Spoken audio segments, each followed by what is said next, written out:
The story begins with a young man, a top student and genius swordsman, who has never had any romantic experience and doesn't play games. One day, while chasing after a girl, he is struck by lightning and transported to another world. In this new world, he must survive in a harsh environment with no signal and fight monsters non-stop to level up, accumulate skill points, exchange for high-tier weapons, and unlock the hidden system of the mercenary system, including offense, assassin, and service types. However, his road to leveling up appears to be blocked by an obstacle, the god of death. He feels a sense of fear for the first time and realizes that he is being ruthlessly dominated and controlled. It's as if he is being toyed with, like a cat playing with a mouse. He feels he is being examined and judged by the gods. Despite the obstacles he faces, he never gives up. He keeps going even if he falls, fails, and repeats the process. Giving up is never an option, no matter the success or failure. He is determined to continue his path to killing gods in this new world. His name is Chen Jiqiao. He is a high school student who is good at solving problems. However, he finds himself in a troublesome situation as he has developed a crush on a girl in his class named Xiaomai, known for causing trouble in class but is also good at taking care of dungeons. One day, Xiaomai asks Jiqiao to take care of her homework as she has to run some dungeons with her guild.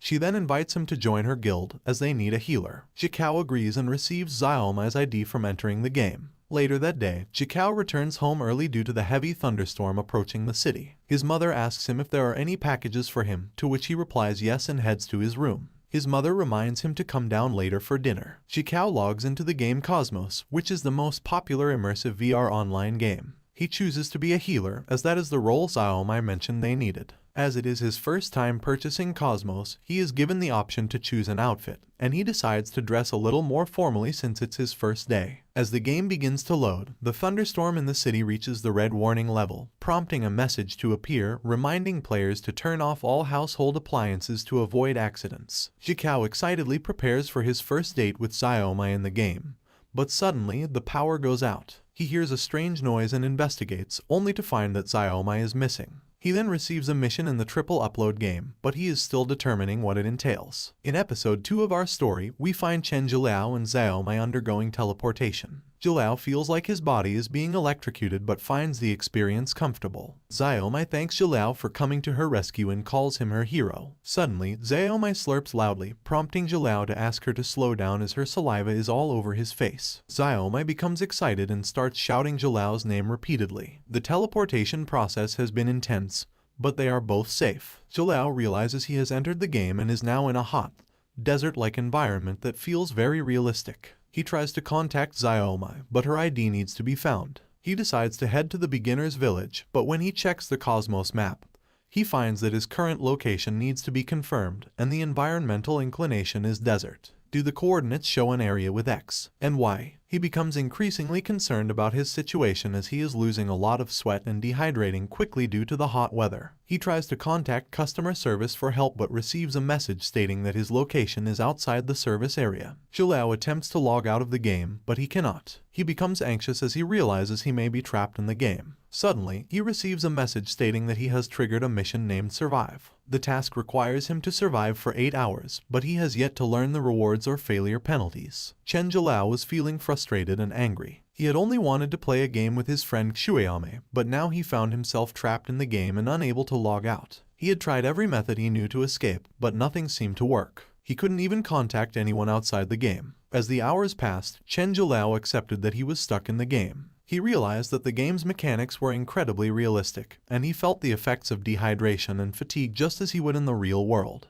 He knew he would surely die if he didn't find a water source soon. Drawing on his knowledge from watching survival shows like Ed Stafford's, Chen Jiliao remembered that limestone often existed near spring water. He decided to explore the rocky area around him for a water source. He hoped that his instincts were correct. After a while, he finally found a water source and eagerly drank from it. He felt relieved that his immediate survival needs had been met, but he could not escape the game. He checked his in-game map and found that he was in an unconfirmed area of the game's environmental climate, specifically in a desert. The map function could not show regions already explored, so he knew he had to be careful as he searched for food. Chen Jiliao checked his stats and equipment, realizing that as a level 1 healer, he had meager stats and no attack skills. He felt vulnerable and knew that if he encountered a monster, his only option would be to run. He wondered how he could trigger specific conditions to gain new skills. Looking at his equipment, he was surprised to find an iron sword as his first piece of equipment as a healer. He equipped all his gear and felt the sword's weight in his hand. He noticed the sword's durability was displayed, and it was already at 1%.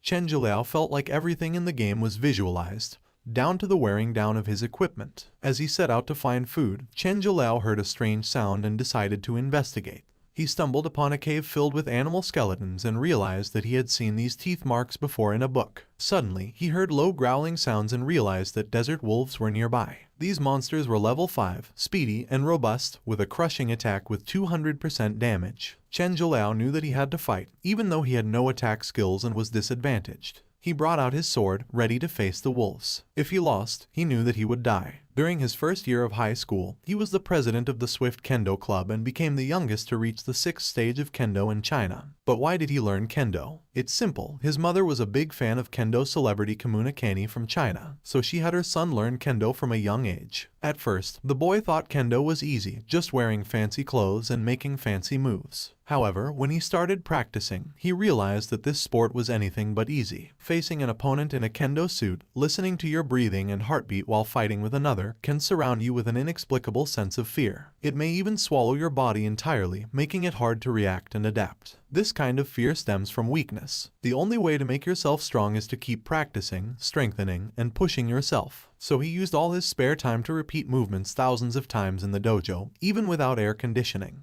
He kept training and brandishing his Kendo sword despite failing and getting injured. Even after becoming China's youngest 6th stage Kendo practitioner, he never stopped training. In this world, where the strong devour the weak to reign supreme, you'll never know how horrifying your next opponent may be. Now, while fighting a beast, he thought it was underestimating him, and there was no effect while attacking with the sword, which seemingly puzzled him. He remembered that the desert wolf's weakness was its abdomen. He realized that attacking places other than the abdomen was ineffective. The wolf attacked him again, and he said, "Damn it. Knowing its weakness doesn't change anything. This thing is way too fast. And every time it attacks, it does so with the intent to kill. If attacks have no effect, I can only defend, which will drag out until I eventually die." He remembered what his grandpa said when he left, but will he die in a hellhole just like that? He now knew what to do. He tried another skill with the mindset that if that had an effect, then he should be able to kill it. Blood splattered as the wolf injured him. He saw that it seemed impossible for the attack to affect the wolf this time. But intentionally, he had just let the wolf bite him on purpose so that it would let down its guard and its weakness would be exposed. And with this, he summoned more courage to fight again, and he eventually won. Just now, I let the wolf bite me on purpose so it would let down its guard and expose its weakness. He felt the game was getting pretty interesting, and after leveling up, his wounds completely healed. This is a game world, after all. Like any other game, killing mobs grants experience, and leveling up gives skill points that can be used to increase stats. But what is this hidden mall system? When he unlocked the mall, he saw that, aside from weapons and defensive equipment, there were even household and electronic appliances that cost many levels to unlock. Who would buy home appliances in a game? After he unlocked the game, he saw many mercenaries, defense types, magic types, and assassination types, and these are the only things he can redeem with his current levels. But this should be good enough for now. He realized that the system had shown him the skill points earlier. His status has completely recovered, but he still has no clue what the conditions for activating a skill are. For now, he will have to depend on increasing his stats to save his life. He said that the points could not be adjusted after assigning them, and these stats would probably directly decide his future in the game. Even the desert wolf he killed earlier had more strength and speed than him. It all seemed strange to him. He had seen someone passing, but the werewolf corpses were still there, so he was not mistaken about seeing someone pass by.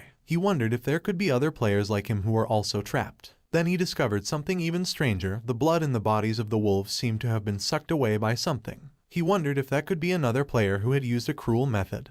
But he quickly realized that the thing that killed these wolves was not a human but a monster of an even higher level. This was a monster of a different magnitude compared to the desert wolves he had fought before. He might have died if his agility hadn't been raised immediately after leveling up. A dominant creature in the desert with absolute speed survived on the blood of other animals, and no one could escape its hunt. Even though he had prepared to face all sorts of monsters, the fierce killing intent of this creature was overwhelming. He felt like the monster had pressed him into the ground, rendering him unable to move. He felt like he was waiting to be hunted by it, but this was the first time he had felt something so terrifying. but he decided not to let it scare him. He was amazed by the so-called absolute speed the system had mentioned before. He thought of a recent blow that could have taken his life and wondered what the monster was trying to do. Was it giving him a weapon, or was it trying to lure him in? He wanted to cut its neck, but this scene felt like déjà vu. When a cat catches a mouse, it doesn't eat it immediately. Instead, it plays with its prey. As he faced the monster, he realized that ordinary attacks couldn't hurt him. He called the beast a bastard and wondered how it could speak. When the monster called him a human and compared his kind to maggots, he replied by imagining the beast as a larva with a dung beetle brain.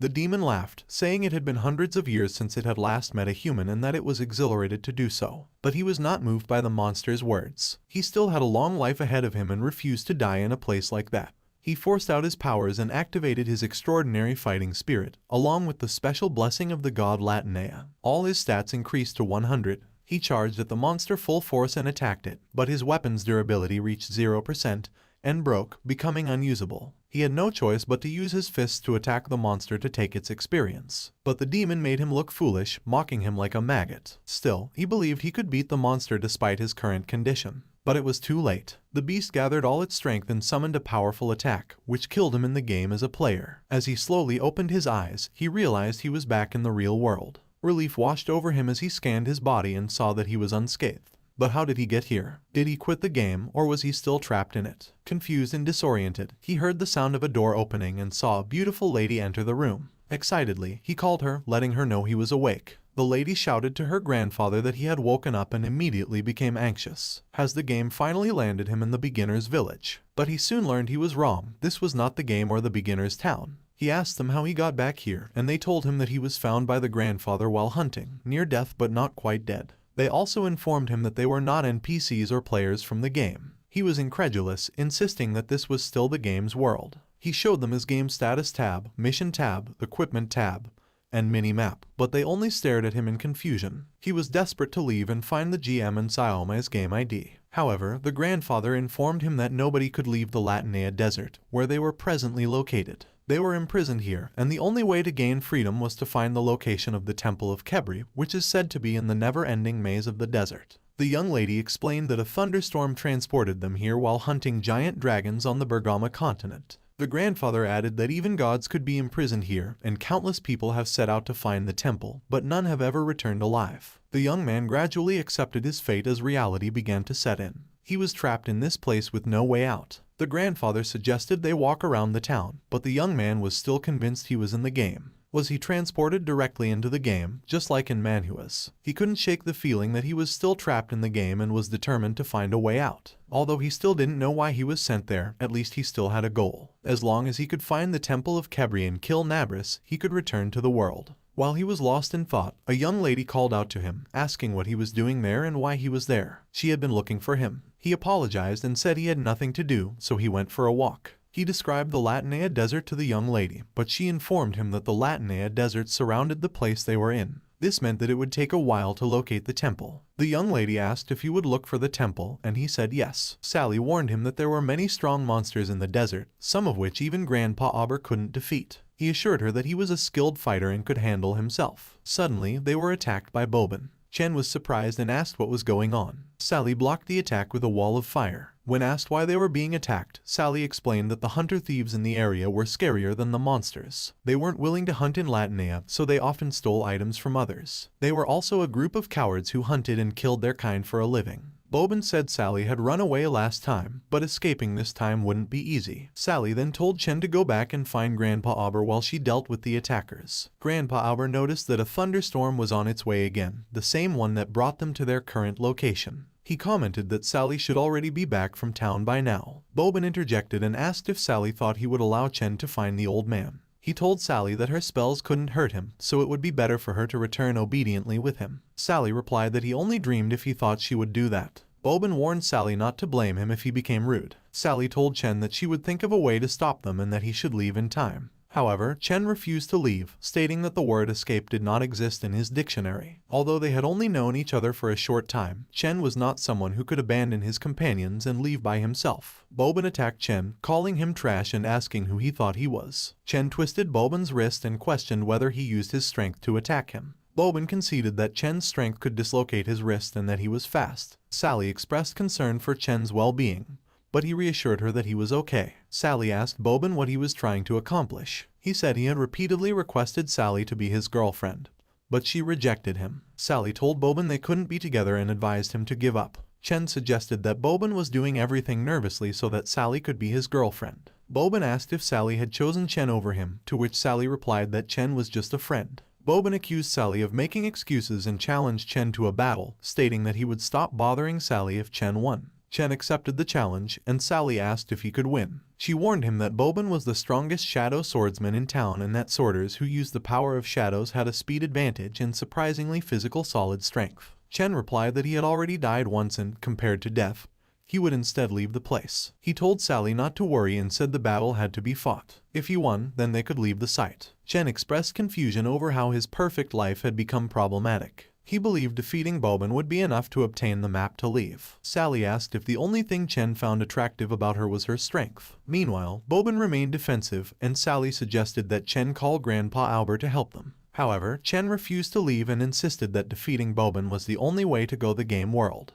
Chen believed that the events leading up to their situation were illogical and may have been manipulated by someone. Bobin challenged Chen to a fair fight to prove that he was not just bullying him. Chen remembered Bobin's sneak attack and refused to believe he would play fair. Bobin's subordinates mocked Chen for being a priest and not worthy of fighting a shadow man. Bobin suggested that Chen leave Sally behind, as a priest was not worthy of being his opponent. Chen accused Bobin of being afraid of being defeated in front of Sally. Bobin finally agreed to fight Chen and promised to show him the real strength of a shadow swordsman. Chen was taken aback as Bobin split into three, realizing that shadow sworders use clones to fight. The first attacker was a clone, and Bobin appeared behind Chen and attacked him from there. Chen quickly deduced that the clone and the real Bobin could switch positions. Dealing with this type of occupation was annoying, Chen thought. Bobin sneered at Chen, calling him trash for just awakening as a priest. He felt disgusted that he had even deemed compassion for Chen earlier. Now, he vowed to let Chen experience the ultimate attack of a shadow swordsman before he died. Chen replied that he wanted to meet Bobin halfway. He ordered one of his clones to play around with Chen, but Chen quickly realized that defending against the clone's attack was exhausting. Bobin remarked that Chen had escaped by luck earlier but would not allow Chen to be so fortunate this time. However, Bobin was surprised to see Chen avoiding his attacks, wondering what was happening. Chen replied that it was dangerous and that he almost died.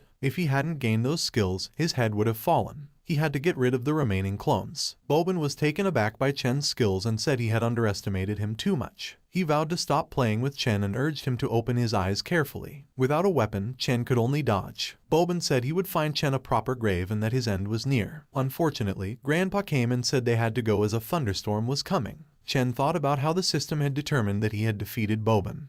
But the battle was over. Bobin had shouted for Chen to return and continue fighting, but he had to return home due to the impending storm. Sally tended to Chen's wounds and advised him to endure a little longer as the battle would end soon. Chen apologized for any inconvenience he may have caused, but Sally was surprised at how strong he was. He had not leveled up after gaining the experience, and his wounds needed to be treated. He needed to research the upgrade mechanism more. Chen was surprised to learn that Sally and Grandpa knew Bobin well, and Sally explained that they had grown up together like blood-related siblings. Chen thanked her for everything and told her to help Grandpa Albert. He acknowledged her and said she should go ahead. It rained heavily that day, and Chen realized that his mother was probably anxious because he had not returned home yet. He thought of returning home quickly after defeating Bobin and accomplishing his mission of obtaining the map of Latinea. He still needed to find the Holy Temple by following the map and defeating the boss inside. That seemed great, and he could finally set off after the rain stopped. He had obtained the hidden key and asked what it was for. During battles, mysterious treasure chests of various colors would randomly drop.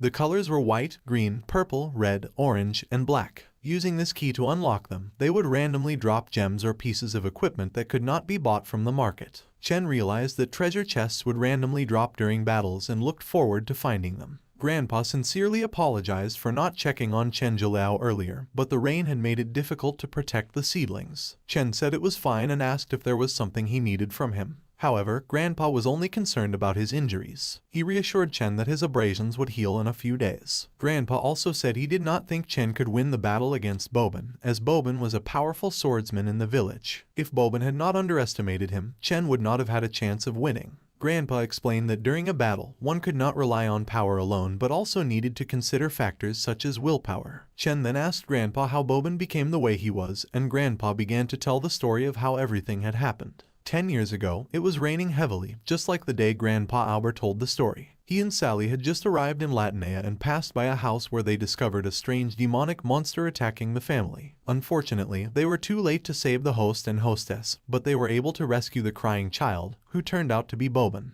Grandpa Albert took Boban in and raised him after burying his parents. Chen was surprised and asked why Boban acted the way he did toward the man who saved his life. Grandpa explained that Boban believes his reason for living is to find the monster that killed his parents, but he has been persuading Boban to let go of that goal and live happily. Grandpa also warned Chen about the powerful monsters that inhabit Latinea and how dangerous it is to travel through the desert to find the temple. Chen realized that he needed to become more vital to find the temple and survive against the monsters. He asked Grandpa Albert to teach him how to fight, but Grandpa advised him to rest first. Chen then had an idea of how to leave, but he realized he had been too impulsive and apologized for his outburst. Despite having the map, Chen knew that he still faced many challenges in finding the temple. He was killed effortlessly by the last monster, and he needed to improve his skills to stand a chance against the other powerful monsters in Latinea. He was determined to become stronger and complete his mission. Chen found himself in a world with 5 continents, each with its own unique characteristics and inhabitants. He was on Polaris, where the human race thrived and was known for its outstanding products and trade. Residents from all over the world congregated there, making it a bustling hub of activity. Chen learned that to the west of Polaris were active volcanoes and the home of the dragon knights and megaliths. To the north was the continent of giants, beasts, and abundant spar minerals, known as Canthedo, which was covered in eternal winter. The east was the continent covered in a dense forest, Bigava, where families of elves with powerful magic lived alongside giant monsters. Finally, to the south was Chibutak, the edge of the world, where the marvels with the best forging abilities resided.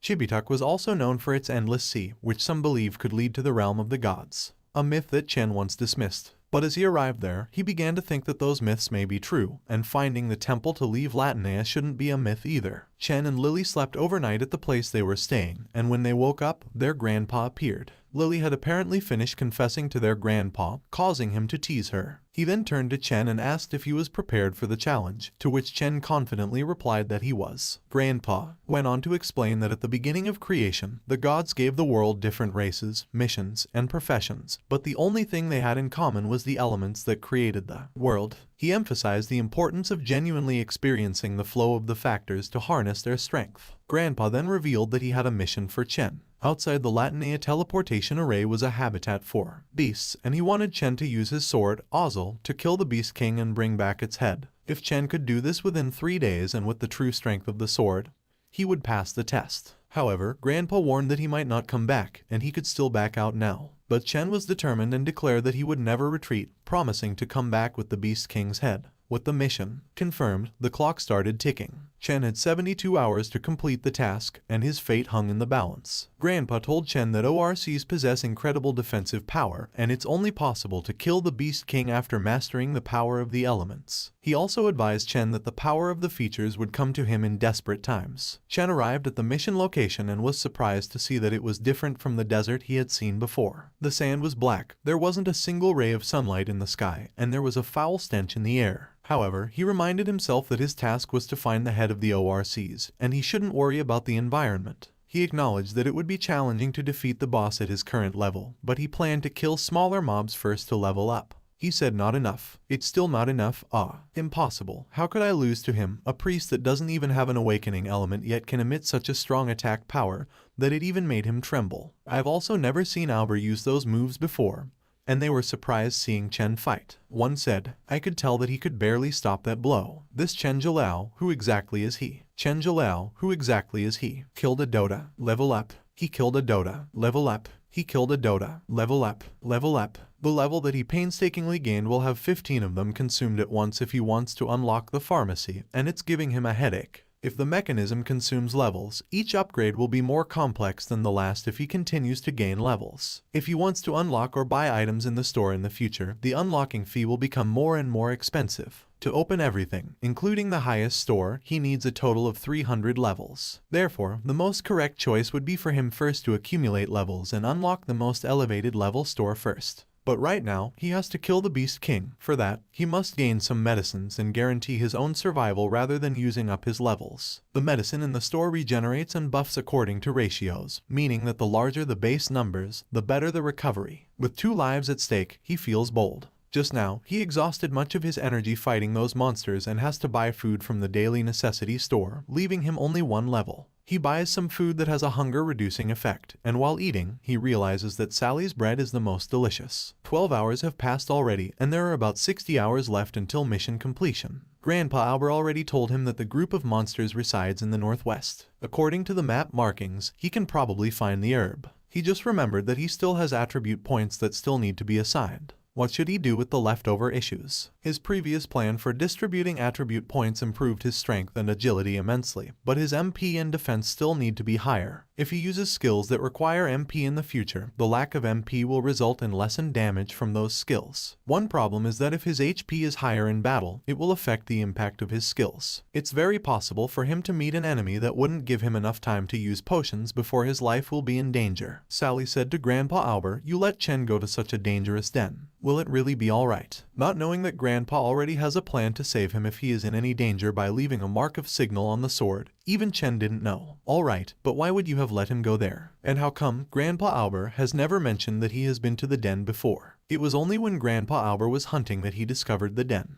Grandpa left for the town and told Sally to prepare some meals before he came back, but Sally only thought Grandpa Albert was so half-hearted. Grandpa Albert knows that there is no way to stop Chen from wanting to leave unless he sees the den and experiences the truth of this world. Only then will he perhaps give up, but for some reason, although Grandpa knows it's an impossible task, he hopes that he can bring back the Beast King's head. In the Latinea desert, there are powerful creatures known as the Dominic beasts. They have high attack power and health but move slowly like tanks. There are also intelligent beast tamers known as the Savage Beast, such as Ratchidler, who can summon and control barbaric giants to attack their enemies. Chen encountered a high-level beastman, similar to the plunderers he had experienced before. This was good news because it meant that the Beastman's nest was nearby. He also came across a woman and child who had been transported to this world, like Chen and Grandpa Albert. Chen assured them that they would be safe. The monster insulted them, calling them foolish, ignorant, and cowardly bugs. Chen remembered that the beast who had killed him had said the same thing. He had also told them to savor the pleasure of being chewed to a pulp. However, Chen had become more potent after leveling up, and the chief monsters wanted to kill him themselves. Chen managed to capture the monster and asked why they were after the woman and her child. The monster claimed to be a servant of God and warned Chen that killing him would bring a curse upon him. He revealed that the Beastman's nest was located at Blackrock Mountain, which matched the information provided by the system. However, the monster had already captured the woman and child, and he threatened to twist their necks slowly and suck their blood. Suddenly, another group of people arrived to save the woman and child. They introduced themselves as Bros, a warrior, Philoga, an assassin, and Rachel, a healer. They had been transported to this world 3 days ago and had been attacked by the Beastmen. One of their companions had been captured during the chaos, and they had been following the footprints until they met Chen. Chen did not know why they had been transported to this world, but he believed that one of the captured monsters might have the answer. The group asked Chen about the truth, and he answered honestly, but they found it hard to believe him. Chen asked them to trust him because he was not lying. Based on the monster's knowledge, every human in this world was sent by God as food for the monsters, and the demons were simply following God's will by standing guard there. In the town of Delks, the villagers still determine if they can defeat the monster guarding the shrine. They doubt Albert for sending a child who has not yet mastered the power of the elements. If the gods get angry, the entire village could be in danger. Some suggest that Albert should go after Chen in the desert and get him killed to repent and beg for forgiveness. This suggestion is ridiculous. These same gods slaughter the villagers and treat them like bugs. They sacrifice innocents who are unaware of the situation in exchange for peace, all while creating a false narrative to make the villagers think they are heroes. The villagers glorify their cowardice by trampling on the corpses of others. Albert wants to pick up his weapon, find a way out, protect the innocent, and fight back against the so-called gods, but the others do not understand him. Sending people into the Latinea desert as food for monsters may be an out-of-the-ordinary story setting for players who do not care for the place. However, after Albert got trapped in the desert with his companions, he realized that these people were alive, not just some NPCs they could trample over for enjoyment. He will not stand by and do nothing. He must find the Khepri shrine and help them escape this place. Thinking about Khepri, Albert remembered reading about him in the library before. In Egyptian mythology, Khepri is the enchantment of the most muscular god of the great Enneads, and Ratchidler mentioned that he was asked to guard the desert. Or could Khepri's shrine be closer to the beast's nest? But no, Khepri's shrine is in the opposite direction.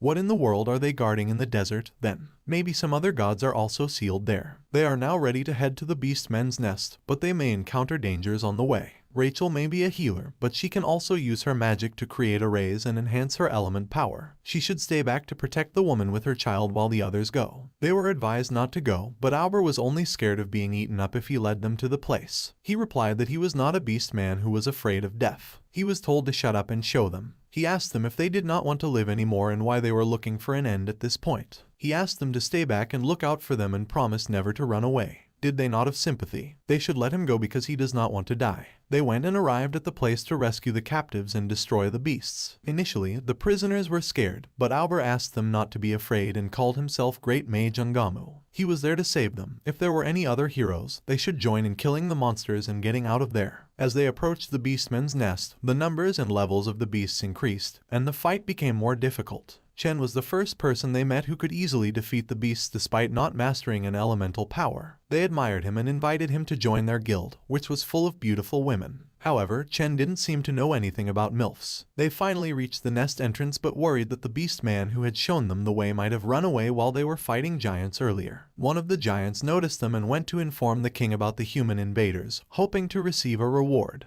As they entered the nest, they realized the stench was indeed that of the beast men. They split up and went down different tunnels, agreeing to recite an incantation if they were in danger so that the others could teleport to them. But as Chen explored his tunnel, he found no beastmen. Meanwhile, the beast man who had seen them went to the king to report that 3 worms had broken in but had fallen into the traps and most likely been killed by the ghoul demons. As they face the scavenger ghouls, Chen realizes that while they aren't individually strong, their numbers make them a formidable foe. Killing them one by one is unproductive, so he must find a better strategy. He has to choose 2 out of 3 available skills: Divine Blessing, Punishing Light, and Sacred Slash, but it's hard to decide which ones to pick based on their descriptions. Divine Blessing and Punishing Light seem like a good combination, but Sacred Slash and Divine Blessing offer twice the HP recovery effects. In the end, Chen chooses Divine Blessing and Sacred Slash, using the former to increase his speed and approach enemies and the latter to deal damage and recover HP. He wonders how Bros and Philoga are faring, but there's no indication from the mark of magic on his hand, so they should be safe. Meanwhile, Bros has encountered a demon lady who is controlling the scavenger ghouls and making them attack him. He vows to turn her into ashes but hears her singing, which drains his strength. The demon lady captures him and taunts him with the prospect of being her next meal. Chen arrives just in time to save Bros from the demon lady's clutches, using his Divine Blessing to defend against her powerful song effect. The demon lady wonders why Chen is still alive, thinking the scavenger ghouls should have killed him. She underestimates Chen's strength, and they both wonder how powerful he really is. The Hellfire Python is an evil creature that dwells in hell. Its body is enshrouded in hellfire, and it can use fire to attack. The monster attacks Chen, and he wonders how far away he is from the creature. He knows he has to hold up against its attacks because it's impossible to kill it from a distance. Chen and Bros encounter a lot of traps on their way to the best man's nest. They follow the right path, but Philoga is attacked by a giant, strong snake they've never seen before. It's like the monsters mentioned in legends that can kill them in seconds if they encounter the Beast King.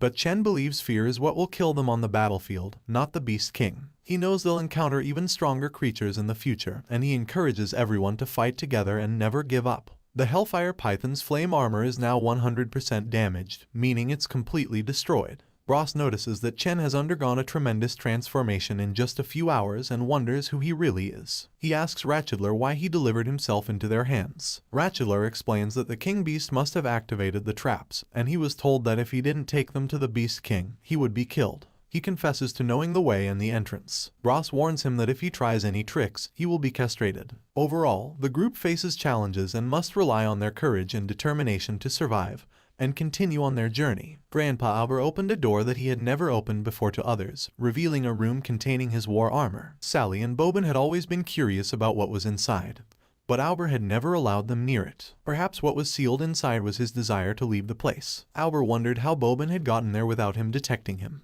Boban revealed that he had heard that Albert and his team planned to leave the desert. He wanted to join them because he believed the monster that killed his parents could be found along the way, and all his years of training had been for that purpose. This time, he wouldn't be stopped. Chen and Bros went with Ratchedler, warning him not to try any tricks. Ratchedler showed them the grand hall of the Beastman's Nest, where the Beast King resided, and confirmed that he knew where the captives were being held. Chen advised that after Faloga entered the Grand Hall, Ratchedler should take them to rescue their companions. Bros promised that he and Faloga wouldn't hold him back but warned Chen not to think too highly of himself just because he saved them once. Chen acknowledged that his chances of survival were low, but he would try to level up even without obtaining any elemental powers. Chen decided not to involve any innocent people in his own affairs and advised Bros and the others to go straight to rescue their companions immediately. He would deal with the Beast King alone. Bros refused to abandon any of his companions in danger, even if the chances of victory were low. Chen warned that the monster inside was not a simple creature, and their chances of winning were meager. Bros retorted that they would have died before Chen arrived if he had not come to their rescue. He was determined not to run away and leave Faloga and Chen behind. Since Ratchedler intended to kill the Beast King, he decided to wait for them outside the nest. When they entered the nest, they found it empty. Chen began to suspect Ratchedler because he was the one who had led them there. He wondered why the whole place was open and on guard and why it was so unusual. Chen realizes that the king has terrifying offensive powers. He asks Bros and Faloga if they are okay, but he's baffled by the beast's skills and doesn't know what to do. The monster classifies them as a bunch of bugs and laughs at them. Then, it decides to play with them for a while. When the beast vanishes, Chen is shocked by the kind of skill it possesses. Bros apologized for being a burden to Chen, but Chen told him to leave the rest to him and that he would kill the king. The king replied that they were just appetizers and like worms to him. Chen wondered what move the monster would use next, maybe the same move he used to injure Bros. He thought that even though he could not do anything against the monster's skills, he was no worse than the monster regarding agility and strength. Bros thought about how Chen could withstand the monster's attack and realized that even if he trained for another 10 years, he might be unable to fight the beast. Chen is simply too strong. Even the monster was surprised to see a worm like Chen manage to stand up against his attack. He said it was getting increasingly attractive, but no matter what, a worm would always be a worm. He thought that Chen's resistance would add to his excitement and said that Chen should go to hell. However, Chen defended himself and said that the monster should save his surprises until he chops off his head. He promised to return to the beast multifold what he had done to his friend Bros. Bros was amazed by the kind of skills and power that Chen was using to attack the monster. Even Ratchedler was surprised when he saw that the Beast King's elemental powers did not match Chen's. Even though Chen had used all his skills and could no longer move his body, it was not the end.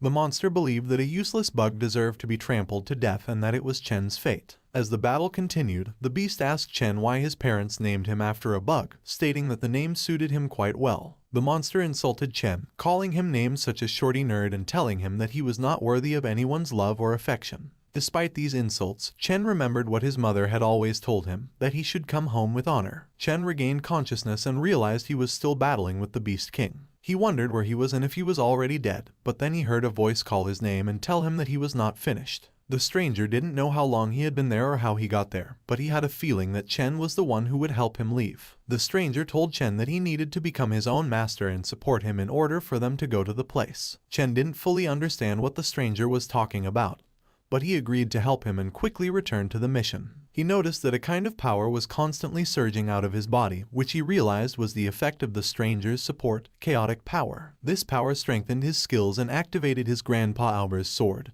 which required elemental power in order to be equipped. The Beast King was surprised that Chen was able to withstand his attacks, not realizing that Chen had obtained the elemental power to defeat him. He decided to tear Chen to pieces at once, but Chen was ready for his counterattack. Although the Beast King became even more robust, Chen could now defeat him. Grandpa Albert advised Boban to work diligently and stop slacking if he wanted to help. Boban explained that he was just a bit rusty since it had been a while since he last worked, and he was not slacking. Sally asked Grandpa Albert if Chen was coming home soon, as it had been 3 days since he left. Grandpa Albert responded that he was setting off in a few hours, and something strange happened during his mission. He explained that when highly level monsters are annihilated, energy waves are produced, and the source of the energy wave is coming from the direction of the beast's nest. Chen Zhilao seemed to have grasped the elemental power and slain the Beast King. Ratchedler realized that Chen had finally killed his king. Faloga found it hard to believe such an influential person like Chen existed, but Bros explained that such astonishing combat power could erupt instantly. He wondered if Chen had been hiding his true passion all along. Chen also couldn't believe that he could kill such a terrifyingly strong enemy. However, he thought that the man who helped him escape from the strange land in his dream was equally terrifying. He had helped Chen obtain the elemental power and was now inside Chen's body, making Chen his master. Faloga called out to Chen, who was spacing out, and asked him what was wrong. Chen replied that he was fine but that he and Faloga had sustained severe injuries. He asked them to wait there while he went to rescue their companions. Ross urged Ratchedler to hurry and take them to where the captives were being held, and Ratchedler agreed. Although they had won the battle, Chen was unhappy as he had many unanswered questions. He wondered who the old dude was, why he entered the dreamscape at that very time, and whether his coming was a mistake or if someone was orchestrating everything. Chen was exhausted and couldn't get up until Grandpa Albert rescued him and took him home. Chen's mom called out to him, asking if he planned to sleep all day as it was already noon. Chen woke up and asked if Chen Jalao had returned. His mom replied that she had prepared his favorite dishes for him and that he should eat. Excitedly, Chen thought that Chen Jalao had been born, but it was only Bobin he hugged. Bobin was confused and explained that he was only taking care of Chen because he had promised the old man to take care of him, and he didn't want Chen to misunderstand him. Bobin also mentioned that he still wanted to have a match with Chen in the future. After Bobin left, Chen realized that everything he had seen was a dream. He wondered how he had gotten back there and whether Brass and Faloga were okay. He received a message that there was an unopened chest on his back and points gained from leveling up that had yet to be allocated. He should use them as soon as possible. He then remembered that he had obtained a key after defeating Bobin, which he could use to unlock the treasure chest obtained from the Beast King's mission. He wondered what might be inside but was unsure if he should use the key. Eventually, he used the key and obtained a legendary ring with all attributes plus 10. He also received the Beast King's protection skill. The legendary item turned out to be an egg that began to hatch. Chen wondered if there might be some pets inside, but it turned out to be a child who called him Daddy. Chen couldn't help but wonder why he had been paired up with the little kid from the chest. He felt a sense of responsibility to take care of the child, but he couldn't shake the feeling of annoyance at the situation. Did this mean he had to bring the child along with him on his journey to find the temple? As he contemplated this, the little baby jumped on him and called him Daddy. Chen, taken aback and angered, commanded the child to leave him alone, insisting that he was not the child's father. He questioned the baby about who exactly he was and expressed his lack of interest in bringing a young child with him on his adventure. Feeling frustrated, Chen lamented that there was no one he could ask about the child's identity except Sally and Grandpa Albert. When the child started to cry from his harsh words, Chen relented and called the baby his ancestor, telling him to stop crying. However, this moment of tenderness was short-lived, as Chen was soon punished for his previous outburst. He was sent to an unknown place for 30 minutes, leaving the crying child behind. Chen tried to reassure the child that he did not mean to abandon him, but as a high school student, he had no idea how to care for a baby. As Chen navigated his new surroundings, he was shocked to come face to face with an elite monster. He realized that this must be the punishment he was given and quickly activated his elemental power. Excited by the prospect of a fight, the baby clung to Chen's neck. Meanwhile, Grandpa Albert and Bobin discussed the state of the town and the difficulties in recruiting members for their team to search for the temple. The townspeople were scared of the lies spread by Hicks and others and believed that their actions would anger the gods and destroy the town. Despite this, Bobin suggested that the few of them who were willing to take the risk should still search for the temple and leave the town behind. Grandpa Albert warned that the monsters outside the town were much more potent than they could imagine and they should not take unnecessary risks. When Sally returned to the group, she inquired about their discussion. Grandpa Albert revealed they needed to check on Chen,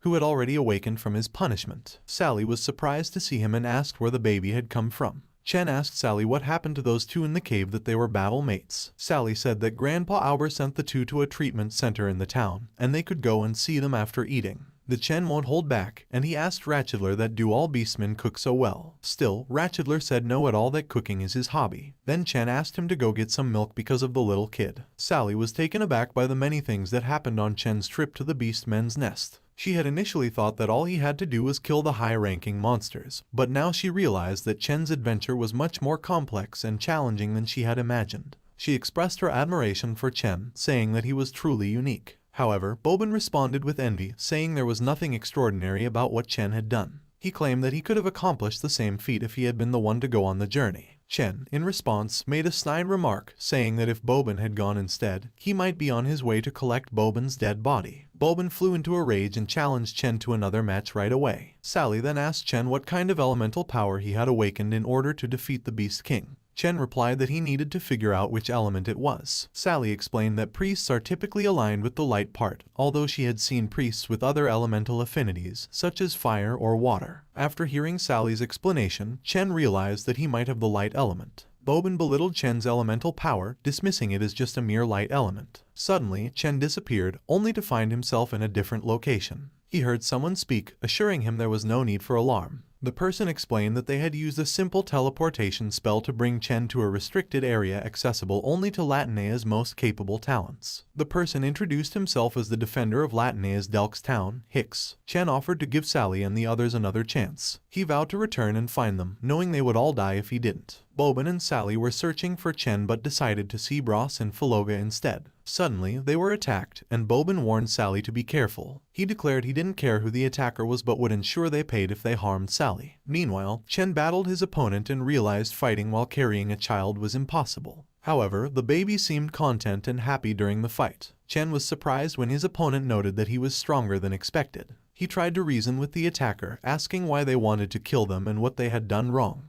Chen suggested they work together to defeat the monsters, but the attacker laughed and claimed that Albert had not told Chen the truth about their village. The villagers had made an agreement with the demons to sacrifice some townspeople for their consumption, and not interfere with their hunting outside of town. Albert silently consented to the arrangement to offer the weaklings for peace within the city. Chen argued that they never intended to leave Ladoyana and that Albert was hypocritical. He did not care about Albert's plans but only wanted to return home. Chen declared that he would destroy anything in his way, whether it be humans, monsters, or gods. The attacker taunted Chen, claiming he was no match for a god-sent monster. Chen left the baby in a safe place and told the child not to go until he returned. The attacker threatened to kill Chen and the baby and bury them together, but Chen defeated him. The attacker was surprised and asked Chen who he was. A fight broke out. Boban and Sally were still fighting the monster. It seemed impossible to hit the beast, but suddenly an attack landed. Everyone wondered who could have done it. Boban realized that it was Chen who had made the attack. Chen arrived and told the monster that he didn't care who he was or his motives,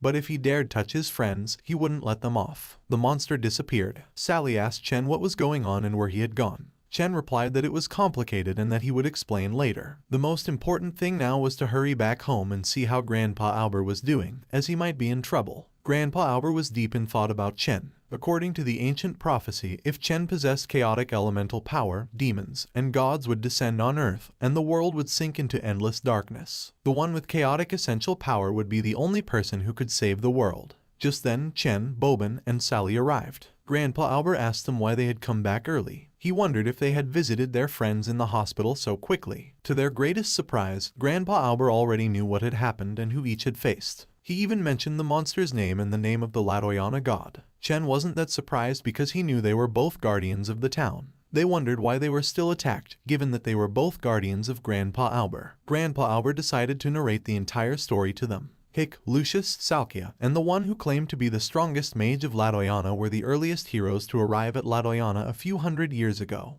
They built this entire town. Back then, Ladoyana was a more terrible place than hell. When people came there, they not only had to hide from the monsters, but there was also endless unavoidable bloodshed among humans over food and refugee shelters. Driven to starvation, the humans started feeding on the corpses of their companions, and even children were being butchered as food. Just as humans lost hope, Dorp came forward one day. Ceaselessly, he gathered the scattered people and brought them together. Only the oasis was left. He distributed seeds to the people and taught them how to cultivate them. He also established a complete set of rules and regulations. They might have taken people's intention to leave Ladoyana as a threat to the village. If the monsters outside were provoked, the entire town would be in danger because of them. Chen said that Grandpa Albert knew clearly that the whole city had so-called peace through the sacrifice of lives. Boban joined the conversation and agreed that those damned monsters were sacrificing innocent people to them as food in exchange for filthy peace. They wondered why Grandpa Albert hadn't told them about this. Why didn't Grandpa Albert tell them the truth from the beginning? Or could he also use those innocent people as bargaining chips for peace with a clear conscience? Sally pondered aloud. No, Grandpa Albert is not like that. He is one of the 12 heroes, she added, defending him. Grandpa Albert stopped her and acknowledged that what Chen Zhiliao said was not wrong. He had indeed silently consented to their evil deeds. Grandpa Albert then asked Chen some questions. He asked, between loved ones that you can't abandon, your sense of justice, and those innocent people, which one would you choose? He was sure that anyone would choose to protect their loved ones without hesitation. After all, as humans, no one would sacrifice their loved ones for others who are entirely unrelated to them. Back then, they used Sally and Boban's lives to threaten him. If he had insisted on upsetting the balance, Sally and Boban would have died before him. He could choose justice but couldn't accept letting Sally and Boban die. Sally and Boban are the most important people in his life, and to let them both live together, he had no choice but to give in to their suggestion. But if you were alone, he wouldn't have allowed our lives to make such a filthy trade, even at the cost of his life. He has never been a coward who fears death. If one is strong enough to protect both their beloved and their sense of justice, there would be no need to make a choice. Chen said that Grandpa Albert acquiesced because he believed he could not defeat those 4 guardians and protect Sally and Bobin. Bobin flew up about Chen's words, asking if he was belittling Grandpa Albert. Sally also agreed, saying that even if you are a god, you will meet even more powerful gods, and how can humans always avoid compromise? But Chen apologized, saying that that's how he thinks since he was young. He apologized to Grandpa Albert and asked for forgiveness if he had offended him. Grandpa Albert said that Chen did not have to apologize. He was the only person who needed to apologize immediately because he had initially resigned to being trapped there forever. However, since he met Chen, the hope of leaving had reignited in him again. He decided to tell Sally and Bobin the truth, and they should determine their fates. He had already arranged for them if they didn't want to take the risk. Chen got a message from the outside world. He wondered if it could be that he has always been online in-game. And also, why is his mom moving to another place from the message he got? And why is a bald, middle-aged man coming with his mom to drop a message in the school, or is something wrong with him? Could it be that his physical body is in a comatose state because his consciousness is trapped right where he is? And he thought of his mom selling the house to move to another place to treat him. Chen said that is wrong because the best hospital in the country is in their city. It's neither logical nor reasonable for his mom to move. Besides, with his mom's financial resources, there is no need for her to sell the houses. Chen said, what the heck is going on? He was confused, and the little baby came to play with him. But he kicked the little baby off that he was not playing with him now. So because he made the little child feel bad, a punishment has been activated for him. Teleportation began, but he was sorry and asked for forgiveness. Bros was thinking about what Grandpa Albert had done, most especially why she had everything from them and what motives did he have. He went to Grandpa Albert and said, but they said Grandpa Albert was one of the 12 heroes, the strongest warrior, who defeated the terrifying troll quickly in the Battle of Aubrian. Bros now said he had not thought of meeting him here in his lifetime and asked Grandpa Albert if he is also trapped there also. Grandpa Albert said that is just an empty name. He is just an old man now, and he has already forgotten how long it has been since he came there. However, all those things that Bros mentioned are all in the past, and he shouldn't bring them up anymore. Bros now said that he was actually meeting with someone from Legends. How unbelievably. Albert came to look for him about something. But Albert replied that there were some things that he wanted Bros to do, but Bros requested him to go with them to the person. Grandpa Albert said it's nothing major, it's just that if anyone comes to ask them about the details of how Chen Jilao killed the Beastman King, both he nor Faloga will not divulge anything to them. Bros said to Uncle Albert that he should not worry, even though he does not know why he should keep it a secret. Faloga and he won't let a word slip out from their mouth. Grandpa Albert said thanks to him, he imposed on him today as well, so he should continue to rest well. Bros said, alright, Uncle Albert should take care of himself. That's when Bros now realizes that even an hero was trapped there and he is there wanting to escape, is just a fool's daydream. Then, Albert says if Bros wishes to leave the place, his only lead now is to go to the depths of Ladoyana to seek the temple. They have already recruited the talent in the town. If Bros is interested, he should come to the south of the city to look for him. Bobin came in and said he didn't think Bros could already stand. It seems like his injuries are almost healed, and why is he still awake so late? Bros was thankful to the highly skilled healers. The bone fractures were mostly healed, and he should be able to go out in a few days. Having gone through so much all at once, Bros still struggles to calm down because even Albert, of the 12 heroes, has also come to speak about Chen and the temple. Surprisingly, Bobin said it's the same Albert of the 12 heroes. Bros said yes, and if not for the fact that he is also in the warrior class and saw Albert as his goal, collecting all of his portraits, he wouldn't have recognized him either. Still, they wondered how it could be the same Albert who went to the Black Sea solo and killed the troll. Quink, during the Battle of Aubrian, is actually trapped there too. And Bros said that the 12 heroes are not just an empty name.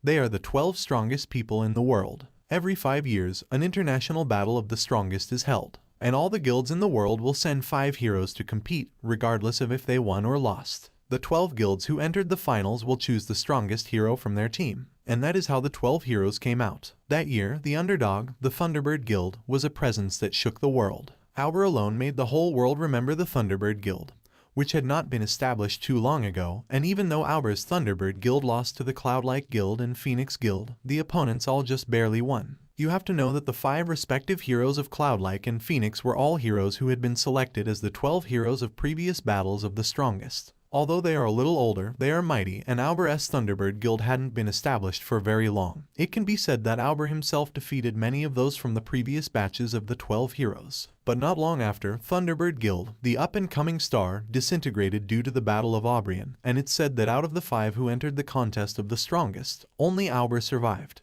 After that, Auber went by himself to the Black Sea to kill the troll, Quink, then retired. Ross said that just hearing this is already enough to make one too shocked to process thoughts, and that guy called Chen Zhiliao, his own abilities are definitely not something they can even dream of attaining. Chen had encountered the guy who had killed him when he first entered Latinea. However, the system's detection sensor failed to notify him of the appearance of a monster. To make matters worse, even the beast seemed familiar with Chen and the bug he smelled. Chen realized that the system could not detect creatures of such high rank, which meant that he couldn't depend on it to warn him of any dangerous monsters in the future. Therefore, if he encountered any demons, he would have to fight them head-on. Upon seeing the monster, Chen called him a shithead and mentioned they had met. In response, the beast called Chen a bug and said he had killed him. Chen thanked the monster and mentioned that he was alive and doing well. The beast threatened to kill Chen again, but Chen confidently stated that he was no longer the same weakling who only knew how to hack and slash. He was now a god slayer who could kill even gods. In response, the monster vowed to cut Chen to pieces. The wandering Dominator used his skill, Dominator's Sickle, which increased his attack power by 30%. Chen deduced that this increase in power was due to the monster's elemental energy. Chen knew that he had to be careful of the monster's ability to manipulate essential power to such a high degree. Chen also recalled that when he had encountered the monster previously, his stats had been increased by 100 points, yet the beast had still managed to kill him quickly. This alone proved the monster's capabilities. However, Chen was now level 100 after killing Bastet, and his weapons and equipment were the best he had ever had. If Chen still couldn't defeat the monster, he couldn't forget about the temple. This battle was a critical test that would determine whether he would be able to leave that place or not. The monster insulted Chen by calling him a bug and stating that he was still as slow as he had been before. Chen's weapon durability is now below 70%, so he needs to end the battle quickly before it wears out completely. A multitude of unidentified creatures has suddenly emerged in the Pacific Ocean. The joint squad of countries J and H are already on their way to investigate, and troops from country A, which lies to the east, have also departed from Hawaii. The chief of the special unit called Mr. Zhang Wusen and asked him to explain why Cosmos's monsters appear in the real world. Mr. Wusen replied that he and his team are just game companies and the monsters in the game are merely lines of code they have written. He added that he does not believe he is the one they should ask about why these monsters are appearing in the real world. The Sioux chief stated that he now represents Country C's unique law enforcement department and requests that Cosmos's operations be shut down immediately, and that they accept an investigation. Mr. Wusen stated that the game's servers are all in Europe, and Country A and Country H can investigate them. He also said he has other obligations and will take his leave. However, before he leaves, he tells the chief of the Sioux that the monsters they have designed are not based on pure imagination. They have all been modeled after ancient legends from countries worldwide. The chief of the Sioux asks if he is trying to say that those ancient legends are all natural. Chen and his companions encounter 3 S-rank monsters gathered together. Chen notes that 4 level 80 elite and 2 level 120 heroes were deployed when they faced just 1 S-rank nightmare the last time. However, this time there are only 3 of them. Boban acknowledges that they will need help to win with just the 3 of them.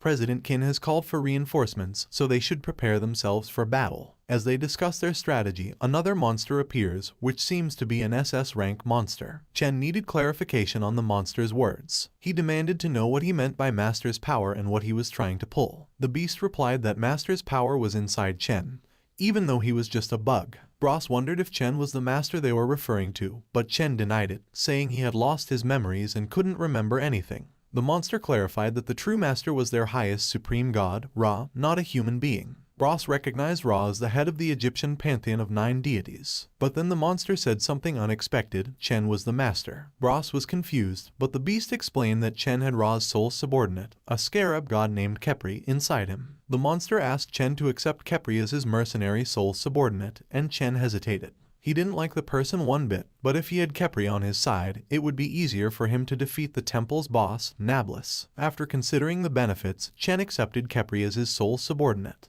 With Khepri's help, Chen had a new skill, Soul Subordinate, which he could use during battle to summon Khepri to fight by his side. The craft didn't use any MP, and there was no limit to how long Khepri could stay in the battle. However, each Soul Subordinate would take 30% of any experience Chen gained as their own. If a sole subordinate died in battle, they would not be revived, and Chen would lose them permanently. Chen realized that things would be more challenging than he thought. But with Kepri's help, his chances of beating Nablus were much more incredible. So Chen used the skill and asked Kepri to tell him everything he knew. As Kepri shared his knowledge, Chen couldn't help but feel a sense of dread. He knew that this was just the beginning of his journey and that he would face many challenges and dangers ahead. But he was determined to press on, use all the skills and tools, and become the best he could be. With Kepri by his side, he felt a glimmer of hope, a flicker of light in the darkness surrounding him. And so he began his next quest, ready for whatever lay ahead. Now on Earth, Mr. Woosen approached Chief Su with urgent news from HQ. Unidentified monsters had appeared in cities worldwide, and the HQ wanted Chief Su to travel to B City immediately to discuss countermeasures. Mr. Woosen handed over a letter instructing Chief Su to gather the team and prepare for departure within 15 minutes. Recordings from H City showed a mysterious woman defeating the monsters. In contrast, the S City Maritime Patrol reported 3 more giant monsters in the East China Sea being held back by 3 people. The recordings were immediately forwarded to experts in B City, who compared them to monsters from a game called Cosmos. Shockingly, they discovered that these monsters were recorded in the legends of Country R. Rather than investigating Mr. Woosen, they focused on the ancient legends. It was impossible to ward off the SS rank monsters, and they were waiting for Chairman Qin's reinforcements to arrive. They must prevent the monsters from entering S City at all costs. Their only hope was the moon of snow and the spatial cleave. Chen heard a voice and assumed it was his uncle, but there was no response when he asked. This perplexed him, as he was sure he had heard a voice. He asked his little kid if he had heard anything, but the child shook his head, indicating that he had not heard anything. Chen wondered if he was experiencing auditory hallucinations due to overworking himself. He then told the child he was going to sleep and that he could lie on him if he wanted. But the child had already fallen asleep. Chen thought about how his mother had raised him alone and promised himself that he would go home soon to see her. He realized he needed to increase his power to defeat the Guardians and leave the town with Grandpa Albert and the others. Although he had killed the Beastman King himself, he felt that the fight he had engaged in that day was completely different. He felt his powers were useless compared to the Beastman King's mindless attacks. The clones had far more remarkable combat skills, but they were still inferior to Chen. He found himself in a strange land and wondered where he was and why he had suddenly appeared there. The man who responded told him it was his inner world and that he had been there ever since Chen became his master. Chen thanked him for helping him defeat the Beastman King and returned to town. He asked the man why the flowers in his inner world were floating around. The man said that everyone's inner world contains what they care about the most, and the flowers were probably the essential thing in Chen's subconscious. Chen was surprised and asked why he had no impression of them. The man said it was irrelevant and did not bring Chen there to answer such questions. He had brought Chen there to make him stronger. Although he had only recovered 1% of his combat power, it was enough to make Chen understand how terrifying chaotic elemental power was. The chaotic essential power Chen could use was not even 0.001% of the man's power. Chen wondered if he was joking or serious when he said that Chen's power was only 0.001% of his own. During a conversation between a man and Chen, the man mentioned a 1,000-fold difference between them. Chen thought the man might be exaggerating, but the man stated that what was important was making Chen stronger so he could live longer. The man warned that if Chen died, he would become nothingness and cease to exist. Chen was promised a considerable reward of 400,000 experience points if he waited 3 minutes. Even if it took 300 minutes, Chen said he would bear it and agreed to start the process. In a separate conversation, the Latinea godman was asked about Chen's strength after getting injured in a fight with him. The godman replied that Chen was just a small fry and careless during the fight. One of his companions countered that they might have collected the godman's corpse if Chen had used all his power. The godman became angry and questioned the companion, Lucius, on her statement. Lucius clarified that Chen was indeed solid but lacked battle skills. The godman boasted that killing Albert and his group would be easy if Lord Dorop was around. In response, Lucius summoned a Latinea wanderer to kill Albert's group in the town. Chen had just 2 minutes left to attain the 400,000 experience he needed. He apologized to the man and asked if he could avoid fighting for 3 more minutes to complete his mission.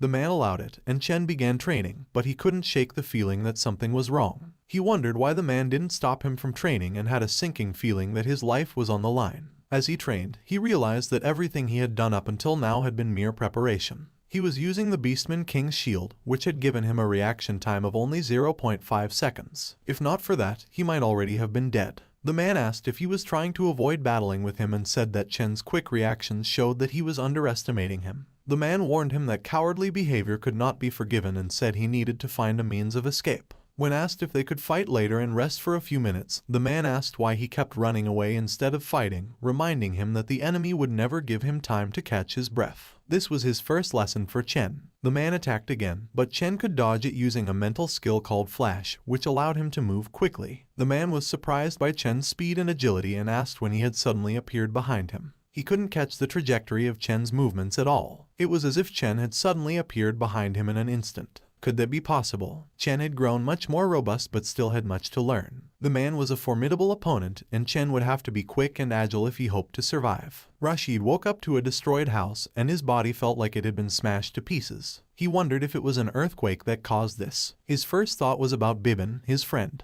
He looked around and saw the rubble. Don't tell me, is he also buried underneath the rubble? He thought. Rashid called out to Bibin, but he received no response. He feared the worst. He then heard someone throwing things around at midnight. Rashid shouted, "Who the hell is throwing things around at midnight? Do you want to die?" Then, out of the darkness appeared a figure, Chen. Rashid recognized him and wondered what he was doing there. Chen's rage erupted. "You are the monster that killed my parents. Even if I turn into ashes, I will never forget you. I trained so damn hard all these years just for the day I found you. I didn't expect that you would come to me yourself." Rashid was confused as to how there could be a monster here. Chen then told Rashid to leave and that he would tear the monster apart little by little. Rashid wondered what was going on. Meanwhile, Lucius was plotting something sinister with Hicks. They had summoned demons into the village, waiting for Albert. They planned to kill him. Chen then ordered Hicks to deal with the new monsters while he and Lucius handled their business. Rashid was still in shock, not knowing what to do. Meanwhile, Uncle Albert was with Sally. Rashid went to him and told him about Bibin and the monster. Uncle Albert told him to find Chen and ask him to care for Sally. Chen heard the news and realized that only the legendary savior, Hesiod, could use chaotic elemental power to defeat and seal Morpheus, the god of evil. But Hesiod was trapped within the Hell Tower of Tatara with him. Chen then wondered if Uncle Albert was Hesiod. He asked him, but Uncle Albert had no memory of this world. He didn't even remember his name. Chen needed clarification. He wondered why he had come here and how he saved Uncle Albert. He had obtained elemental power, but he didn't know why. Chen hoped that if Uncle Albert was Hesiod and could recover his memories, he might be able to answer his questions. Uncle Albert suggested they fight again, and if Chen used all the skills he knew, maybe he would remember something. Meanwhile, Lucius had arrived at the scene, and Yaruka, a child, was with him. Chen noticed Lucius and wondered why he had a child with him. Lucius tried to reassure Yaruka that he was only there to kill Chen and not her. Chen comforted Yaruka and told her not to be scared. He even said that dungeon monsters were much more challenging than Lucius. The town of Delx was attacked by monsters, causing chaos and destruction throughout the streets. Screams and tormented cries echoed as people ran for their lives, calling for help. Albert, a mighty warrior, rushed to the town center to aid the citizens and take down the monsters. As Albert battled the creatures, he realized that something was not right. The town was surrounded by an enchantment that should have protected them from these attacks, but the monsters had still managed to infiltrate the city. Albert suspected that the demons were merely a cover and that the real goal was to kill all the town's inhabitants. He quickly decided to evacuate the townspeople to his own home and sent his nephew, Bras Faloga, to lead the rescue mission. Meanwhile, Albert headed to the enchantment boundary on the outskirts of the town to seal it shut and prevent any more monsters from entering.